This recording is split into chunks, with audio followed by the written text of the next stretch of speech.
हामी हिमाललाई देउताको बास मान्छौँ, तर त्यो अनन्त हिउँ पछाडि के लुकेको छ? 1974 एभरेस्टको गोक्यो भ्याली। यहाँ यस्तो घटना घट्यो जसले विज्ञानलाई नै निशब्द बनाइदियो। यति धेरैको लागि यो एउटा मिथ मात्र हो, तर लाक्पा डोमाको लागि त्यो साक्षात् काल थियो। माछेर्मोको सुनसान चौरमा लाक्पा याक चराउँदै थिइन्। अचानक पहाडको सन्नाटा गरुङ्गो हुन पुग्यो। हावा रोकियो। याकहरू थरथर काम्न थाले। उनीहरूको आँखामा शिकारीको होइन, कालको डर थियो। लाक्पाले माथि हेरिन्। हिउँ र कुहिरोको बीचबाट एउटा विशाल कालो छाया झर्दै थियो। त्यो भालु थिएन।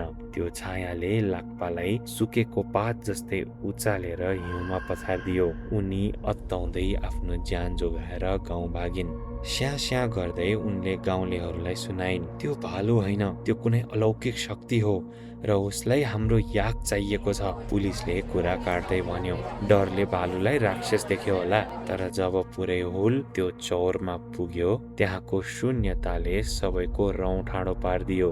पवित्र सेतो हिउँ रगतले निथ्रुक्क थियो।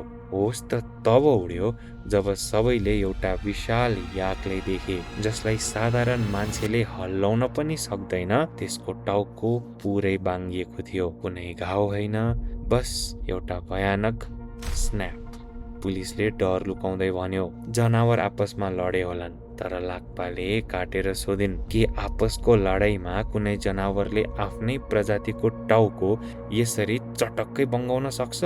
वर्षौंपछि ब्रिटिस राइटर ब्रुस च्याटविनले लाक्पालाई भेट्दा उनले काम्दै भनिन्, त्यो मान्छे जस्तै उभिएको थियो, विशाल र पुरै कालो रौँले ढाकिएको।